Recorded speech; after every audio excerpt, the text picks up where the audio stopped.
The legal framework that manages the Colorado River will cease to exist on December 31st, 2026. This is not a distant deadline. It is not a bureaucratic detail that can be renegotiated or extended. It is a 104-year-old system running headlong into a mathematical certainty.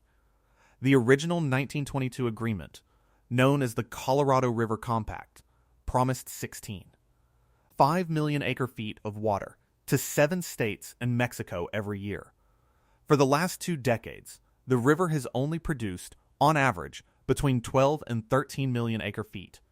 That gap is not a drought. It is a permanent structural deficit, a promise written on paper that the river can no longer keep. And the strangest part of this story is not that 40 million people face an uncertain future. It is not even that the 2 largest reservoirs in the United States are nearing failure. It is that a law signed in 1968 as a condition for building a single canal has legally positioned the entire state of Arizona to absorb the first and most devastating blow. To understand the crisis, you have to look at the water, or what is left of it. As of early July 2026, Lake Powell, the nation's second largest reservoir, sits at an elevation of roughly 3,525 feet. That number represents just 22% of its total capacity. It is a vast canyon of exposed bleach white rock. But here is the detail that matters. That elevation is only 35 feet above a critical line known as minimum power pool. 35 feet.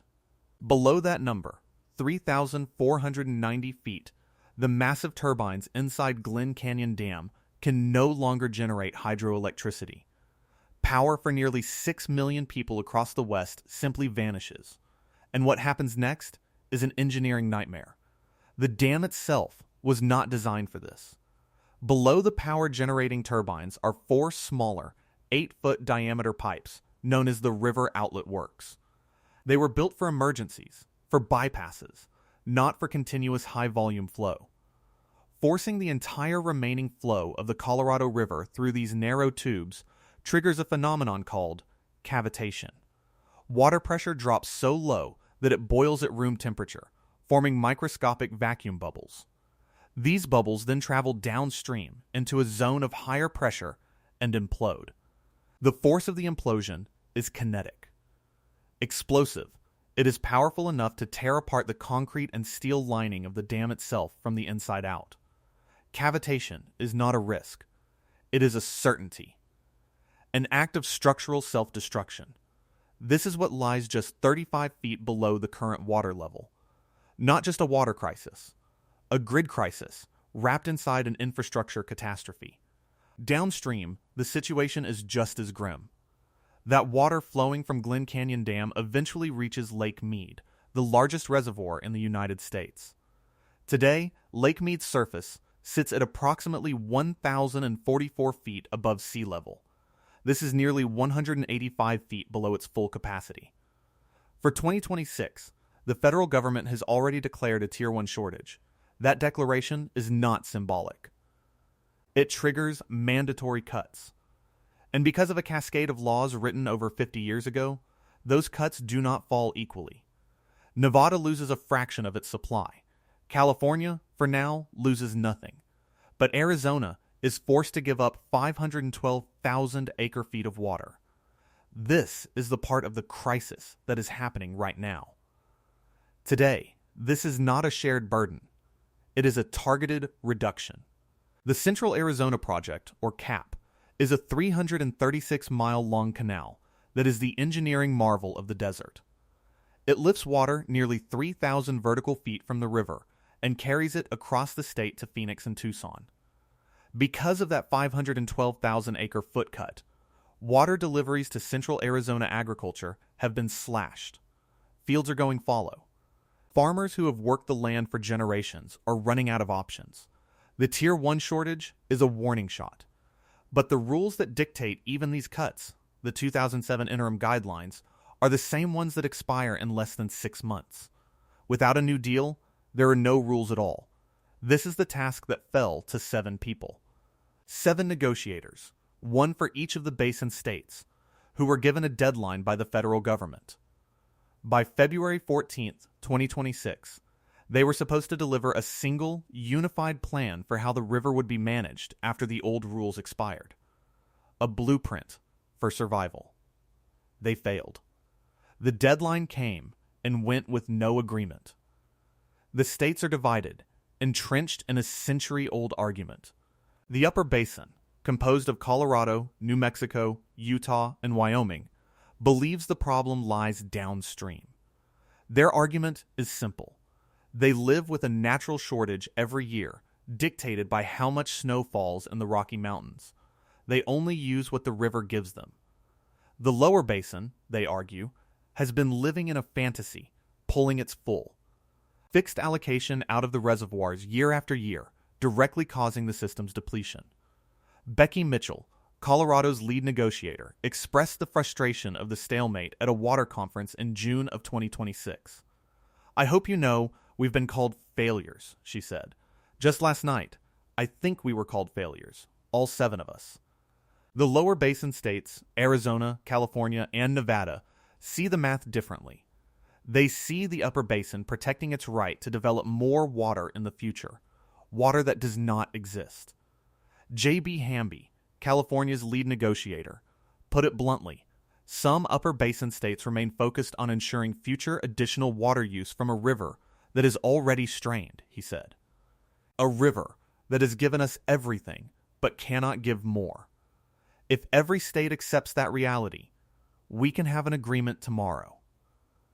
But they did not have an agreement. So, on May 1st, 2026, the 3 Lower Basin states acted alone.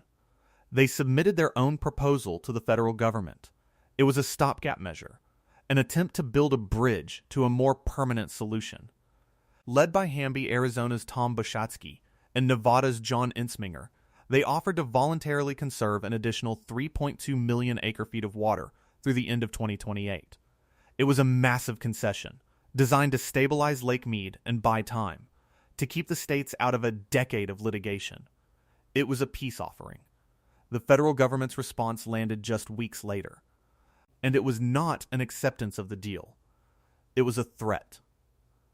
The U.S. Department of the Interior, the ultimate watermaster for the Lower Basin, released its own backup plan, a no-deal scenario. This is what would happen if the states could not agree. The federal government would step in and unilaterally impose its own cuts. The top-line number was a reduction of up to 3 million acre-feet per year for the Lower Basin, a cut of up to 40% of their total supply. The details were even more brutal. Under the Interior Department's proposal, California and Nevada would face significant reductions. But Arizona, the state with the most junior water rights on the river, faced a potential cut of up to 77%. Tom Bushatsky, the director of the Arizona Department of Water Resources, read the federal document and saw an existential threat. "That's us," he said in an interview. "That's Arizona. And potentially, cap going to zero." Going to zero. The Central Arizona Project, the state's single largest source of water, turned off. To understand how this is possible, how one state could be singled out for collapse, you have to go back in time. Not to 2026, but to 1922. The 7 states gathered at a palace in Santa Fe, New Mexico. The man chairing the commission was Herbert Hoover, then Secretary of Commerce. They were there to divide a river they barely understood. The science was young. They based their allocations on rainfall data from what we now know was one of the wettest periods in the last 1,200 years. They looked at a river at high flood and called it average. They codified that mistake into law on November 24, 1922. The compact split the basin in 2 at a place called Lee's Ferry, a desolate crossing in northern Arizona. The Upper Basin and the Lower Basin were each allocated 7.5 million acre-feet of water per year. The structural deficit was born in that moment, but nobody knew it yet.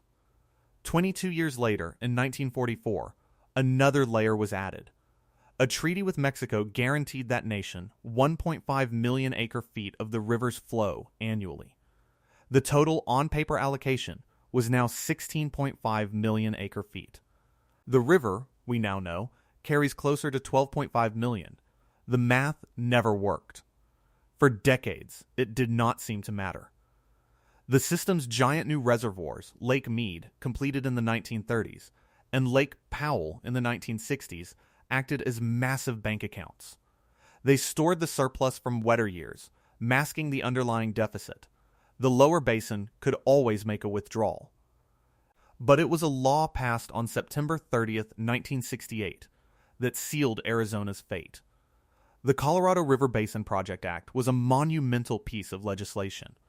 It authorized the construction of the Central Arizona Project, the very canal that is now at risk of being shut off. But California's powerful political delegation would only agree to the project under one condition.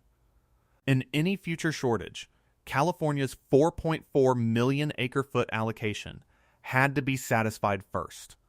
Arizona's brand new water supply would be legally junior to California's.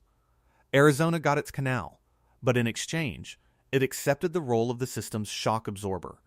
It agreed to be first in line for cuts. For decades, this was a theoretical risk, a clause buried in a federal statute. Now, it is the mechanism that could dry up Phoenix. This legal history collides with a brutal physical reality in 2026. The spring runoff that was supposed to replenish the system has failed. A record-breaking heatwave in March of this year meant the snowpack in the Rocky Mountains, the ultimate source of the river, did not melt and flow. It evaporated. It sublimated straight into the dry air or soaked into parched soil that had been baking for years. The Bureau of Reclamation's latest forecast from this spring is catastrophic. They project that the unregulated inflow into Lake Powell for the water year 2026 will be just 36% of the historical average. 36%. There is no rescue coming from the sky.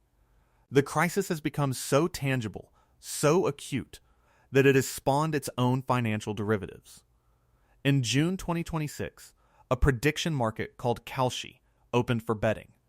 Wall Street traders and data analysts began wagering thousands of dollars on the exact water elevation of Lake Mead at the end of the month. The lifeblood of the American West turned into a casino. It is a grim measure of the system's predictability. The trend is so clear, so locked in, that people are willing to bet money on its continued decline. But here is the detail that hides the true scale of the dependency. Most of the 27 million people in Phoenix, Tucson, Los Angeles, and San Diego who rely on this water never see the crisis. They do not get their water from the bathtub-ringed shores of Lake Mead. Their water is pulled from a different reservoir, 145 miles downstream. Lake Havasu. Formed by Parker Dam on the California-Arizona border, Lake Havasu is kept artificially, almost perfectly, full. Its elevation barely wavers. It is the intake point for the massive aqueducts that feed Southern California and Central Arizona.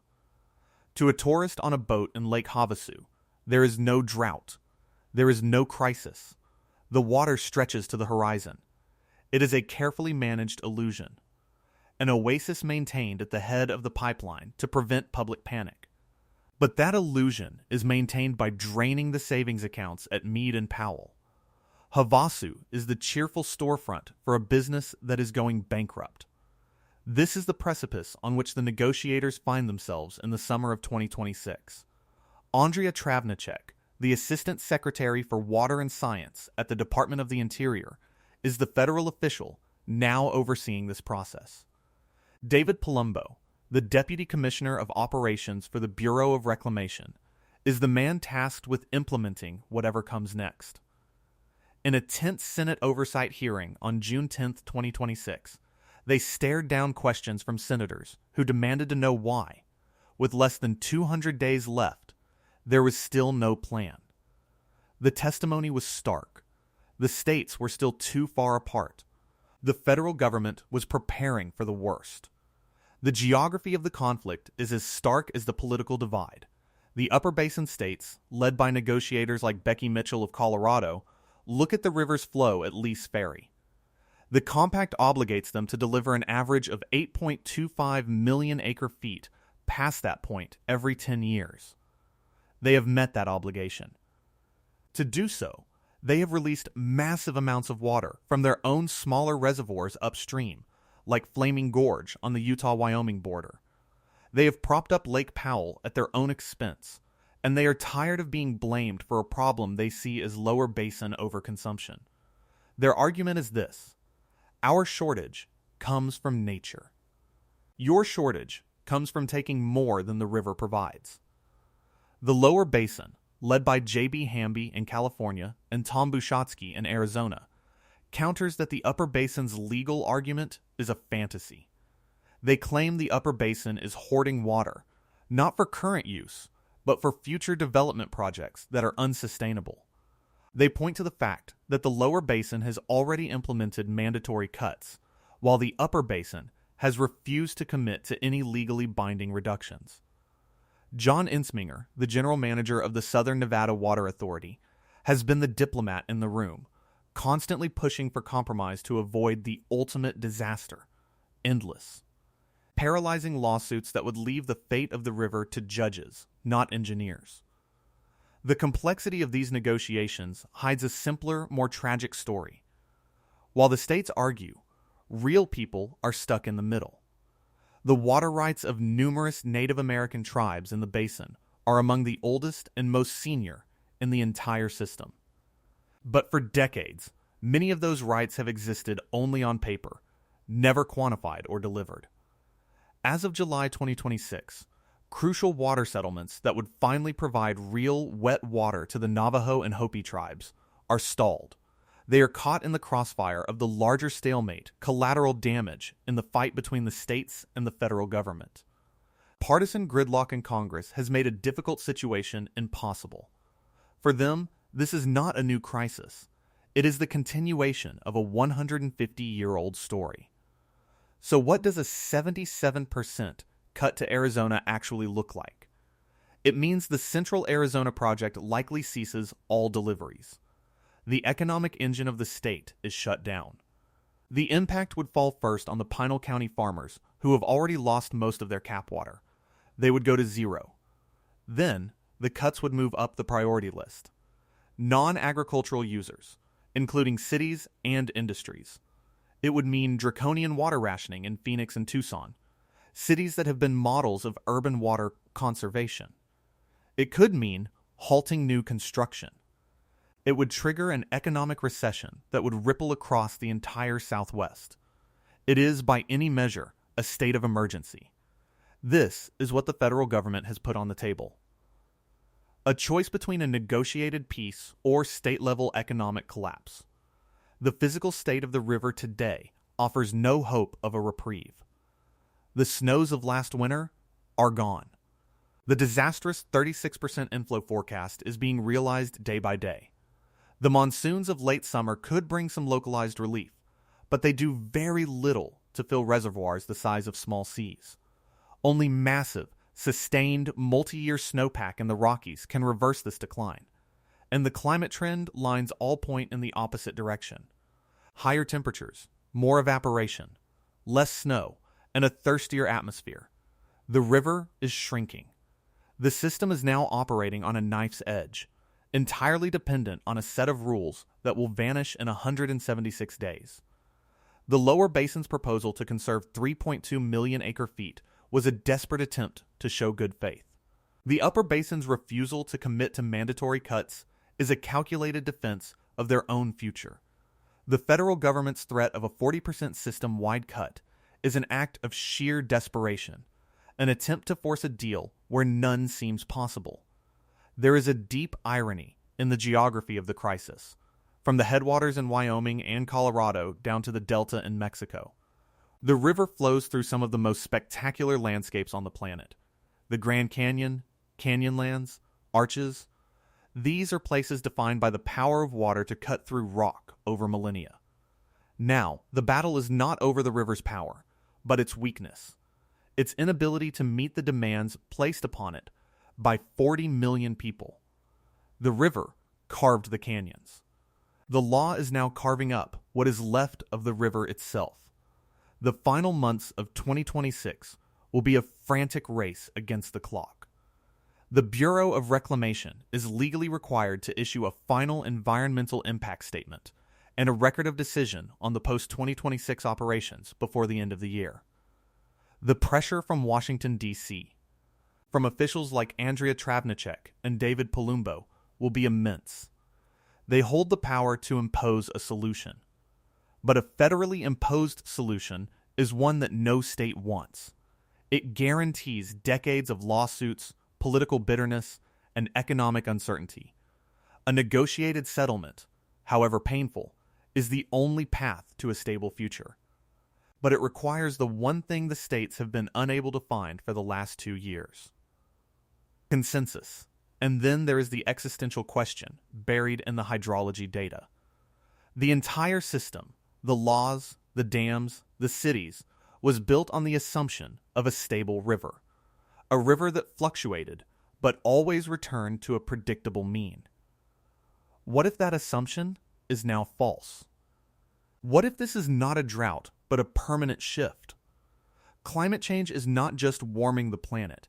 It is fundamentally rewriting the water cycle of the American West. The fight over allocations, then, is a fight over a shrinking pie. Every acre-foot promised to one user is an acre-foot taken from another. Every new development in the Upper Basin is a direct threat to a farm in the Lower Basin. The Compact of 1922 was an act of division. The challenge of 2026 is an act of subtraction. 3 questions now hang over the 7 states of the Colorado River Basin. How do you reconcile a legal document from 1922, written in an era of ignorance, with the climate reality of the 21st century? What happens to the social and economic fabric of the West if the federal government is forced to turn off the water for an entire state? And what does it mean to build a civilization in the desert when the river that allowed it to bloom is disappearing before your eyes? The water passing through the turbines at Glen Canyon Dam tonight will reach Lake Mead in a matter of days. It will be recorded, accounted for, and allocated.